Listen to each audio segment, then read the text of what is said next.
Well, the very first week of the season, the 4 smaller classes played while the 3 larger classes had to wait to start their season. So they got to compete for one of these game balls. Well, this week, the top 3 classes finished up their regular season and got to compete for the last game ball of the year.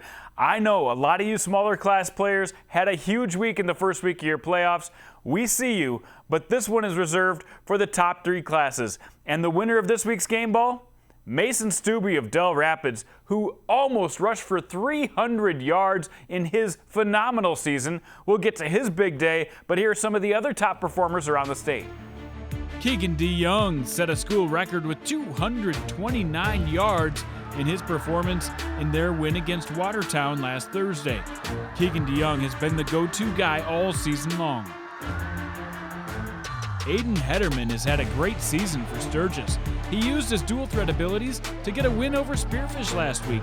He went 14 of 23 for 133 yards passing, and he also ran the ball for another 150 yards with 2 touchdowns.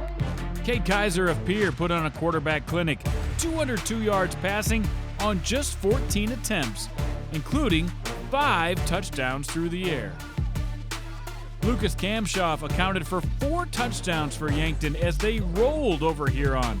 He found his junior receiver Carson Ness 8 times for 137 yards and a touchdown on the day.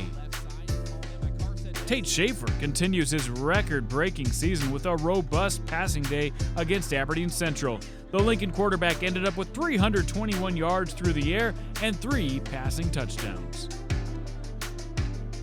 Gus Scott rumbled into the end zone 4 times for Brandon Valley.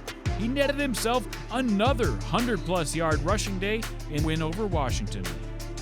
Braden Whitty put on another solid performance for Sioux Falls Christian. He rushed for almost 200 yards in their season finale and helped his team solidify their seeding with a win over Lennox.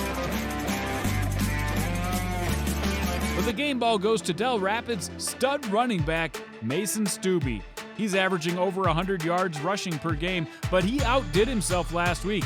He took just 12 carries to reach 272 yards rushing, and he punched in 4 touchdowns. He averages over 14 yards per carry on the year. And last week, he did it against one of the toughest defenses in 11A.